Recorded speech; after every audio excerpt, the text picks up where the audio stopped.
I wasn't looking for anything expensive. I had just moved into my first apartment, and after paying rent, I had maybe a couple $100 left to my name. So when I saw a Craigslist listing for a free couch only 20 minutes away, I messaged the seller immediately. The listing was simple. Free couch. Need gone tonight. First come, first served. The pictures showed a grey sectional that honestly looked too nice to be free. I figured maybe someone was moving. The guy replied within a minute. Still available. Come after 8. I work until then. He gave me an address on the edge of town in an older neighborhood I'd never been to before. Around 8:30, I borrowed my cousin's pickup truck and drove over. GPS took me down narrower and narrower roads until I reached a house sitting by itself at the end of a dead-end street. The porch light wasn't on. I almost left. Instead, I texted him. I'm here. A few seconds later, the front door opened. A man stepped outside and waved. He looked normal enough. Late 40s maybe? Jeans, baseball cap, nothing memorable.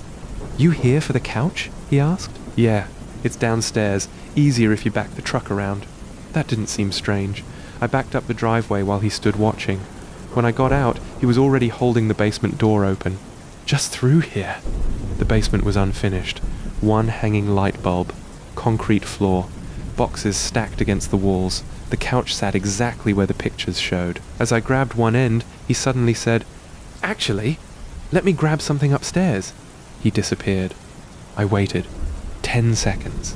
30. A full minute. I called out. Nothing. The basement had gone completely silent. Then I heard footsteps. Not upstairs. Behind one of the walls. It sounded impossible until I realized there was another room hidden behind all the shelving. Slow footsteps. Like someone trying not to make noise.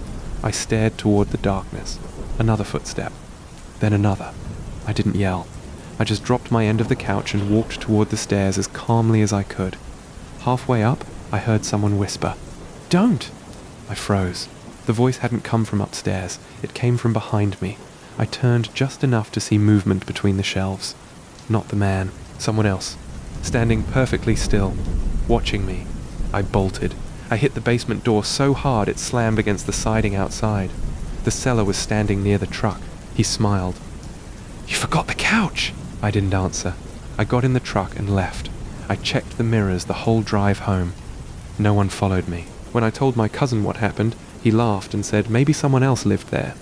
Maybe. But something kept bothering me. Why had the footsteps started only after the seller left? And why had the whisper sounded like a warning instead of a threat? The next morning I searched the address again. The Craigslist listing was gone. Curious, I looked up the property online. It had been listed for sale. Vacant. For almost 6 months. I figured the records were outdated until I noticed every recent satellite image showed the driveway completely overgrown with weeds. No vehicles. No lights. Nothing. I drove back that afternoon with my cousin just to prove to myself I wasn't imagining things. The house was there, but every window was boarded up. The driveway hadn't been driven on in months. Grass grew right through the cracks. There was no pickup truck. No porch. No sign anyone had lived there recently. Even the basement door was chained shut with a heavy padlock covered in rust. We stood there confused until an older neighbor walked over. "You boys looking for someone?" I explained about the free couch. His expression changed immediately. "You weren't inside, were you?" I nodded. He looked back at the house before quietly saying, "That place has been empty since the owner disappeared last winter." I laughed nervously. "But I met a guy." The neighbor didn't respond. Instead, he asked, "What color was the couch?" "Gray." He stared at me for several seconds. "It was brown." I didn't know what to say. Before we left, I took one last look toward the basement. For just a second, I thought I saw someone standing behind one of the broken windows. Not waving, just watching. When I got home, I opened Craigslist to show my cousin the messages. The conversation was still there, except every message I had sent remained. Every reply from the seller had disappeared. His username had changed to deleted user. The address was gone. The only thing left was the timestamp, 8:43 p.m. That's strange because my phone's location history says I never stopped there. According to Google Maps, I never left the highway. When my lease ended unexpectedly, I only had about 2 weeks to find somewhere else to live. Every apartment in my price range had a waiting list, so I turned to Craigslist. I knew people warned against it, but plenty of listings looked normal. One caught my attention immediately. private room, $500/month, utilities included, quiet neighborhood, available immediately. The pictures showed a clean 2-story house with a furnished bedroom. It honestly looked better than anything else I had seen. The owner replied within 15 minutes. Still available. Come by tonight if you want to see it. His name was Mark. He seemed friendly over text, answered every question, and never pressured me. When I arrived, the neighborhood looked safe. Kids were riding bikes a few streets over, and several houses had lights on. Mark looked exactly how I'd imagined. Mid-50s, polo shirt, glasses, polite smile. He showed me the room upstairs. It was spotless.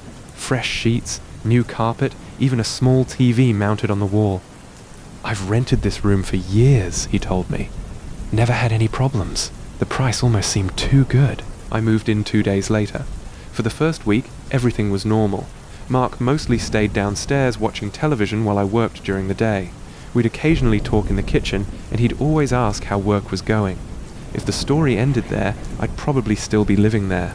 The first strange thing happened late one night. Around 2:30 a.m., I woke up because I thought I heard footsteps outside my bedroom.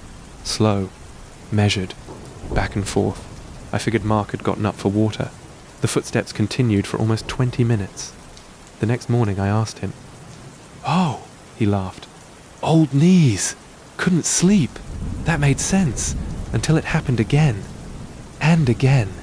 Almost every night. Always between 2 and 3 in the morning. One weekend I stayed at my girlfriend's apartment.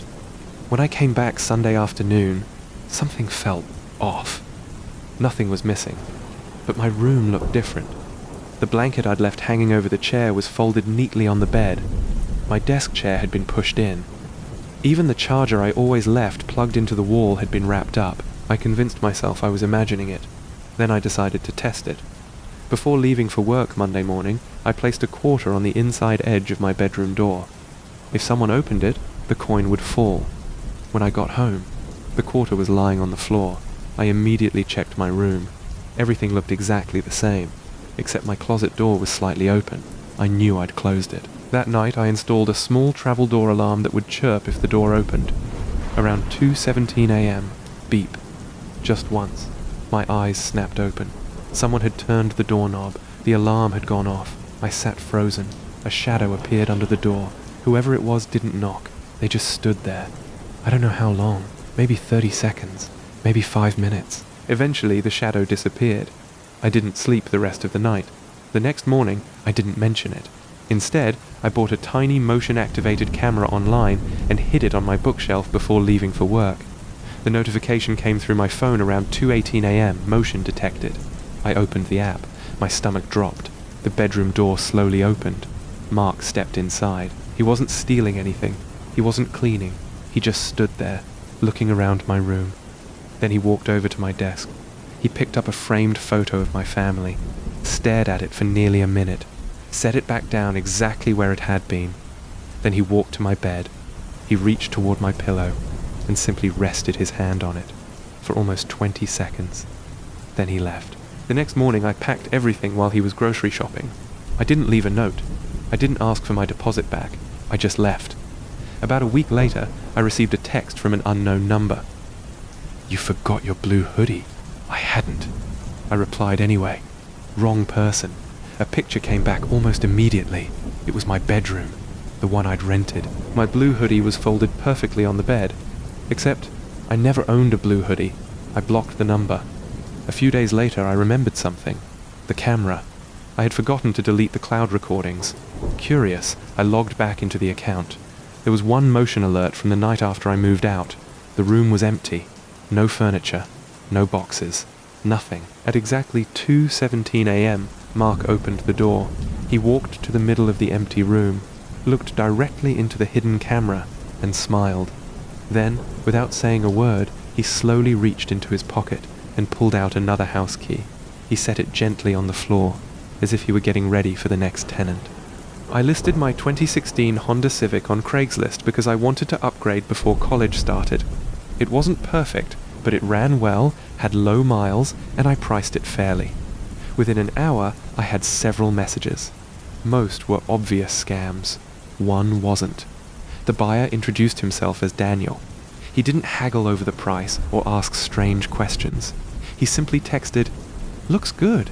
Can we meet tomorrow?" Cash. We agreed to meet in the parking lot of a busy grocery store.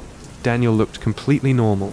Mid-30s, grey hoodie, friendly smile.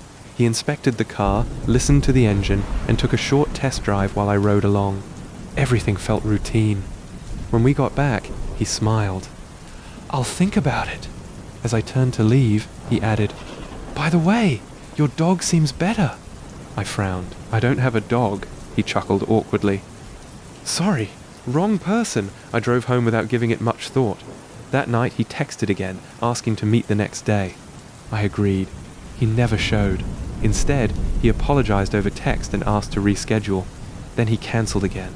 A few days later, I noticed a grey SUV parked across from my apartment. Someone wearing a hoodie sat inside. The moment I pulled into the parking lot, the SUV drove away. The next morning, I found a folded note under my windshield wiper. Still selling? No name. No phone number. Later that afternoon, Daniel texted again. I'm serious this time. We arranged another meeting. He cancelled. Again. Frustrated, I removed the Craigslist listing. About a week later, I stopped for gas. As I started filling my tank, someone behind me said, "Changed your mind?" I turned around. Daniel. Smiling. "I thought you weren't interested," I said. "I still am. How'd you know I was here?" He shrugged. "Lucky guess." He climbed into the same grey SUV I'd seen outside my apartment. On the drive home, it stayed several cars behind me the entire way. Not close enough to prove anything. Just there. That night I checked my Craigslist listing history. I hadn't included my address, neighborhood, or workplace. Just my phone number. Over the next week, I kept seeing that SUV.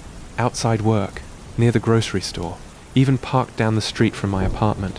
Finally, I called Daniel. "What do you actually want?" "I still want the car. It's not for sale anymore." There was a long pause. Then he quietly replied, "I know." He hung up.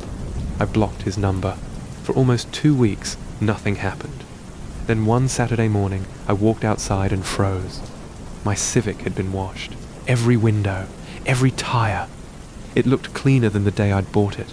Tucked beneath the windshield wiper was a cashier's check for my exact asking price. No note. No signature. I never cashed it. Instead, I traded the car in at a dealership a month later. I thought that was the end of it. 6 months passed. Then one night, my phone buzzed. An unknown number had sent a photo. It was my old Civic parked on a quiet street. The caption read, "Looks like someone finally bought it." I deleted the message. Seconds later, another photo arrived. This one showed my current car, parked outside my apartment, taken only minutes earlier. There was no caption this time, just a timestamp, matching the exact minute I'd walked inside.